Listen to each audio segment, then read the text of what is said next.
Hello and welcome to Miss Charlotte Astrology. My name is Charlotte. I'm a full-time working astrologer, and on this channel I analyze the astrological charts of public figures. Very often they are celebrities, and they come in many different forms, but today I will be looking at two professional athletes. Well, one half of this Synastry chart was a professional athlete, and of course I'm talking about the one and only Mike Tyson, one of the greatest boxers of all time. You know, he's only second to like Muhammad Ali, and even Muhammad Ali was like, "I would never fight you." He was like, I would never fight you." Have you seen the interview with Muhammad Ali and Mike Tyson? That's actually a really, really sweet interview. I really enjoyed that. But Mike Tyson is one of the greatest boxers of all time. Like, even if you're like me, you don't know much about boxing, you at least know who Mike Tyson is. He's a superstar. And then there's Jake Paul. He started out as an influencer, and he's transitioning into professional boxing. I don't know much about boxing or technique or anything, but based on what I've observed from other YouTube creators that are into the sports scene, he's an average boxer. Like, he's okay. I mean, he's not great. And apparently he's not challenging more competent boxers because he knows he can't win. And he's had a few lucky strikes, I guess. But, you know, fighting Mike Tyson, I don't know if Mike Tyson meant it to be this way, but it felt like a passing, and I said it in a previous reading, like passing over the baton, like passing the baton to the next one who's going to even either, you know, be as accomplished as you or do better than you. But Mike Tyson at age 30, what would he have done to Jake Paul, who was like, what, 28, 30? Like, what? Anyway, I'm here to look at their synastry. I want to look at their chemistry. Like, could we read into this and see if there was, like, was this a match fix? Was there a match fixing between them? We'll have a look at it. Before I dive in, I want you guys to know, as I'm talking to you, I've got some spaces in December. I will open up January. So if you'd like a reading with me, please book it as soon as possible. I also have MP3 readings where you don't have to meet me. You can just get a recording of my voice tearing up your chart. There's 15 minutes and 5 minutes. The 15 minutes are for full chart readings, transits, and synastries, and the 5-minute ones are focus readings on specific things. And then I also have my YouTube members, where it's £5 a month, $5 a month. And I put content on there that I don't put on my main channel. I talk more about myself, and I do series on placements, currently making my way through the North Node. And I'll be talking about pet astrology on there very soon. So yeah, go check it out. All right, so let's have a look at the synastry. So Mike is the inner blue ring. Jake is the outer red ring. So you can see that Mike has a Sun and Jupiter conjunction in Cancer. He's got a Mars in Gemini, a Venus in Gemini, a North Node in Taurus. He's got his Saturn in Pisces, so he's going through his Saturn return. They both have their Saturns very close to each other, so they're both basically going through their Saturn returns at the same time, which is very interesting. And he's got a Moon in Sagittarius. Jake is the opposite. He has a Sun and Jupiter conjunction in Capricorn. He's also got Venus and Mercury in Capricorn. And if we work our way around, you can see he's got a Mars in Libra, which is not the best fighting Mars, although that North Node is encouraging him to. It's so funny that he's an average fighter and his Mars is not in the best sign for that. And I just did Conor McGregor's placement. He's got a much better Mars. He's got an Aries Mars. That's a proper fighter Mars. A Mars in Libra, not the best for a fighter, really. Explains why he's just an average fighter. His North Node is there helping him out, though. And then if we move around, he's got a Moon in Taurus. So, yeah, those are their placements. Okay, so let's dive in. Riding on coattails. Mike's part of Fortune conjunct Jake's midheaven and Capricorn stellium. So here's the thing.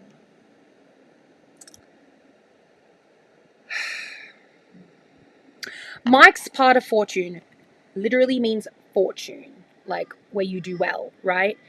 That is sitting on Jake's midheaven of career in Aquarius. Fighting Mike Tyson has made Jake arguably more popular, more known, right? There are people out here.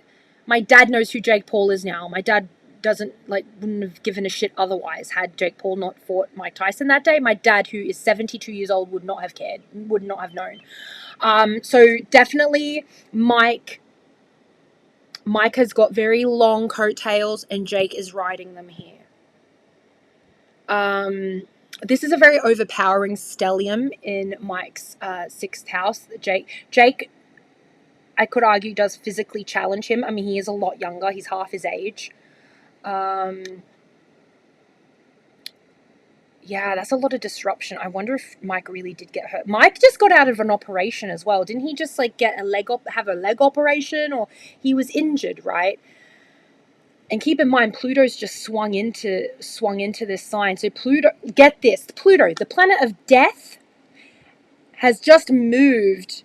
Death and disease has just moved into Mike's 6th house of health, and also moved into Jake Paul's 10th house of work. One man's sickness and disease is another man's win. That's what's happened here. Jake was already quite famous. Having Mike's part of fortune here is just making him more famous. Yeah. So yeah, one man's loss is another man's gain. They both won in the end, really, in terms of their financial compensation. Certainly, having Jake Paul's Sun and Uranus sit on this part of fortune, his 6th house, it was really good for his wallet. I don't think it was necessarily good for his health, but it was very good for his wallet. So, I mean, because the 6th house is one of the money houses. It's the work house.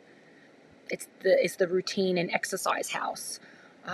It's the budget house. So having all of those planets sitting on that part of fortune in the 6th has been really, really good for his wallet. Maybe not the best for his health, but it's been very good for Jake's career, for his midheaven. So there we go. The vertex. I'm wondering because Mike has his vertex here, and it's in Capricorn. I'm wondering if he does harbor a lot of affection for Jake. Just because, if someone has a placement on your vertex, they kind of feel like a soulmate in that way, especially if it's romantic. Obviously, it's not romantic here, but I'm wondering if there's a bit of, if Jake harbors some soft feelings. If Mike harbors some soft feelings for Jake. Because if someone has a placement on your vertex, they're going to feel a little bit soulmatey, like you're going to have a soft spot for them. You're going to care about them. So there's a lot of planets here in Capricorn as well. So interesting. They both have a Sun Jupiter conjunction, opposed signs. I did Ariana and Cynthia's Synastry, and they've got opposite placements as well. It's very similar. There's a lot of affection there. Opposite sides of the same coin. There's a lot of understanding there. So yeah. Destructive admiration. Mike's IC, Neptune and Moon conjunct Jake's descendant, Pluto and the Moon. Okay, so I do think that Jake harbors some kind of childhood obsession with Mike Tyson. I wouldn't be surprised. I think a lot of young boys do. But there's a childhood, there's a childhood obsession here. Pluto is a generational planet. The Moon is a personal planet. So when they meet up in a chart, the Moon person could project themselves onto the Pluto person, maybe want to be like them. You want to be like Mike. When I grow up, I want to be like Mike Tyson. Giving that kind of energy. Yeah. It's also a lot of danger. If this was a romantic situation, which it's not, this could be a bit of a dangerous romance, definitely a sexual obsession, but this is more about money, power, and glory, Neptune on Mike's IC with the South Node as well. That's on his descendant. Certainly fighting him or being in association with Mike Tyson is going to make Jake more connections. It's also going to make him a lot more enemies because Neptune is a malefic. Neptune governs secret enemies. Now that he's fought Mike Tyson, he's likely has upset a hell of a lot of other people, maybe other professional boxers, really good, talented professional boxers who are willing to take him on. So now that he's won this fight, with Mike Tyson, he's opened up a whole new can of worms. That's why in the previous reading I did for Jake. I was a bit worried about his North Node and Mars in the 6th, because I'm like, he might get hurt. Because if Mike wasn't going to knock him out, and someone else is going to fucking do it, who's a much better boxer than he is. So yeah, there's a bit of obsession. I want to grow up to be like you. I want to be like Mike. And then also being in association with Mike and fighting Mike has opened up some, certainly more partnerships, business partnerships, connections, but also more enemies. The descendant, the 7th house, is an open enemies house. Having Neptune, which is the planet that governs secret enemies, this looks like a hell of a lot of fuck shit, to be honest. Am I like disgusting for thinking Jake's hot? It's that Taurus rising. He's a Taurus rising, isn't he? Oh, I make myself sick. The things I said in the previous reading about Conor McGregor, I'm like, what's wrong with me? Oh, please don't kink shame me.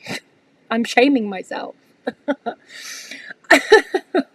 Charlotte, a profitable loss. Moving on. Mike's Uranus and Pluto conjunct Jake's part of fortune. So they both have placements on each other's part of fortunes, right? And part of fortune is where you have fortune. It could literally translate to money. And this is also playing out in a money house because Mike's 2nd house cusp lies in Virgo, right? The 2nd house is like savings and belongings and material possessions, money, right? Like literal money. The Virgo house is also a money house, but that's like an everyday work. Like it's the process of work. It's the it's paying your bills and like the actual activities that are going to get you to earn that money. Whereas the 2nd house is like savings and things like that. So yeah, his 2nd house lies in Virgo, which is a money sign. And to have part of fortune in Virgo here is very helpful. This also indicates money for, it indicates more money for Mike. So another placement here, which is great for finances. This part of fortune lies in Jake's 5th house of creativity, which is, it's a very performative house, right? The 5th house is performance. He has part of fortune in performance in an earth money sign. So the thing that makes him money is the performance. He doesn't necessarily have to be a great boxer in order to get money. He just needs eyes on him, right? This conjunction with Pluto and Uranus is pretty powerful. Playing out, I know it's in Mike's 1st house, but it plays out in the 2nd house because that's where the 2nd house cusp lies. Mike's going to get more popularity, more coverage, even if he loses, which he did, but he's also going to get a big payout. Pluto is a money planet, and Uranus is the network. It's the public. Kids that have never heard of Mike Tyson before surely know who he is now because he's fought Jake Paul. So yeah. Also, North Node and Mars in that 6th house. That's what I'm worried about. I'm worried about Jake's health with this one. It looks a little bit. It's a bit destructive, but that is in Mike's 2nd house of money again. So there's just a lot of with this synastry. There's a lot Mike can gain, even if Mike loses a fight or loses his reputation. It's going to bring him more attention and it's going to bring him more money. So even though he loses, he wins. That's why I called it a profitable loss. A friendly foe, Mike's Sun, Jupiter and Mercury in Jake's 3rd and 4th house.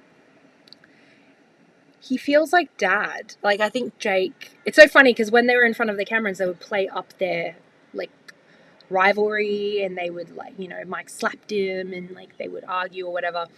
But behind closed doors, I think Jake sees Mike as a bit of a friend and a father figure, because when someone has placements in your 4th house, they're going to feel like family. If they've got placements in your 3rd house, they're going to feel like a friend. So on Jake's side, I see him having quite a lot of affection for him. So even though they're public foes, I think behind the scenes they're quite friendly with each other. They probably have each other's numbers and text each other all the time. A path to peace. A path to peace. Mike's North Node and Midheaven conjunct Jake's Moon and Ascendant. So ultimately, ultimately Mike's destiny for peace, financial security. This fight with Jake has set him up. It's set him up. I don't want to say it's set him up for life. I think he's obviously earned quite a lot of money over his years as a professional fighter. But earning $20 million from, running around the boxing ring with this idiot dude, I mean, it's a good payout. It's a good pay. Like, why not get a good payday? I mean, the North Node in a conjunction with the Midheaven is obviously learning how to be famous. And the more famous, the more he gets into his 10th house, the more he becomes his Midheaven, the more secure and peaceful he is. That's the thing. The more famous he gets, the more legendary he gets, the bigger his name and image is, the more iconic he becomes, the more at peace he is, and he doesn't have to go back in the ring and fight. And I think this last fight that he had with Jake, that was his retirement. That was his send-off. Unfortunately, he lost. But ultimately, he got that good payout. He got like a nice little, a golden handshake. Think of it as like a golden handshake. And with Jake's rising and moon sitting here, he's lighting up the path to his destiny. It's like, fight me in the ring, lose, and I'll give you a good amount of cash for it. And he's like, okay, cool. I can buy some more pigeons with that, because Mike looks after pigeons. It's quite sweet. So this is nice. I wouldn't be surprised if there was an understanding that, because Mike has had some health issues the last few months or the last year or so.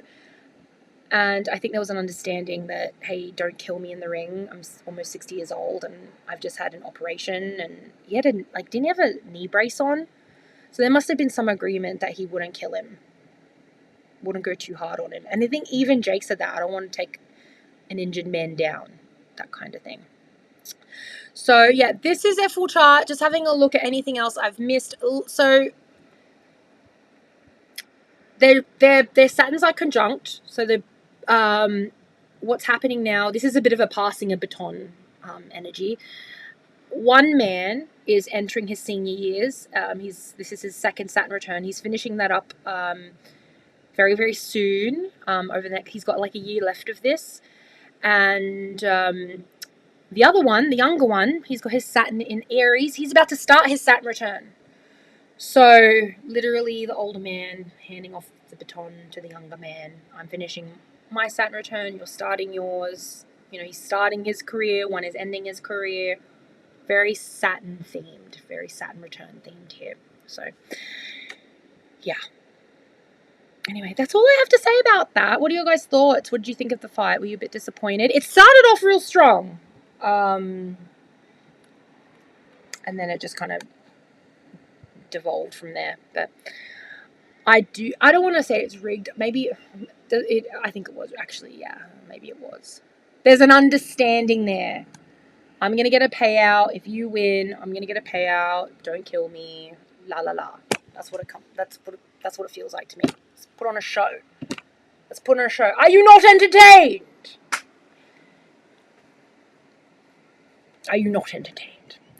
All right, guys. Thank you so much. And I'll see you in the next video. Bye.